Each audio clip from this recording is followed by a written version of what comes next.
A major decision from the Supreme Court tonight.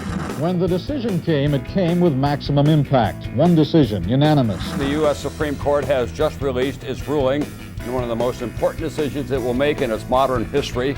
Article 3 of the Constitution sets up the third and final branch of our government, the judicial branch. At its head, the Supreme Court.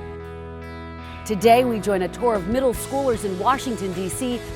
to learn all about the 9 people in black robes and the role they play in the checks and balances of our government.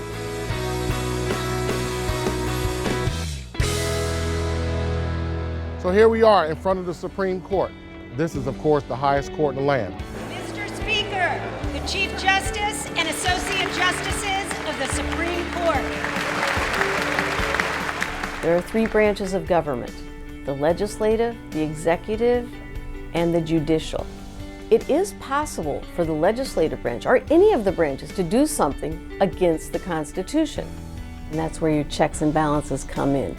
The purpose of the Supreme Court is that we have one single body that makes the decision when there are disagreements among other courts and disagreements between the executive and the legislative branch.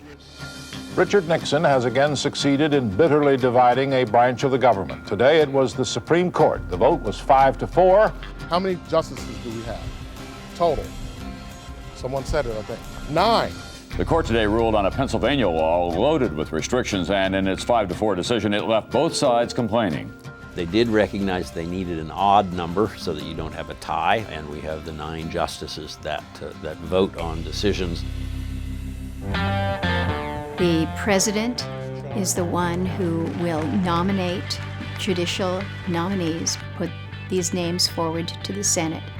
And then it is up to the Senate to review these judicial nominees. The president has his vetting process, and we in the Senate have our vetting process. And so you have a balance between the executive and the legislative in that situation. Sometimes the Supreme Court's making decisions, major decisions. The story of America is a story of expanding rights. In the beginning, the Constitution only applied really to white men with property. It certainly didn't cover children and teenagers.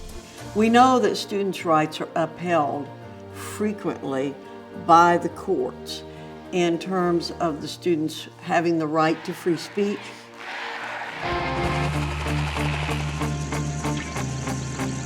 At the beginning of the Vietnam War, as there were people who opposed it, there were several students in Des Moines, Iowa, who wore black armbands to school.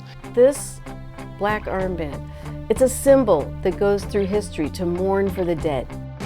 I was in 8th grade. I was 13 years old. It was 1965. And the Vietnam War was just building up more and more.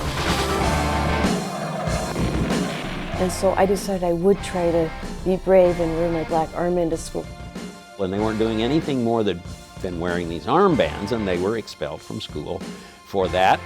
But we thought, no, we're citizens in the United States and we should have a right to have our opinions also. We had a big meeting with the school board, but they wouldn't change their mind.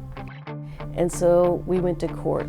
And the case, Tinker versus Des Moines, went all the way to the Supreme Court. And the Supreme Court said, you students are correct. You do have the right to wear those armbands. The Supreme Court didn't just vote for us. The Supreme Court voted for you, for students all over the country, to have a say and to speak up and use your First Amendment rights. There are always pressures on our democracy. And what saves our democracy always is involved citizens, willing to take up the challenge that our Constitution presents them with. Because democracy doesn't work on its own. Our democracy is not a spectator sport. It's something in which you have to be actively involved in. We the people means all the people, including young people. I learned a very important lesson that day.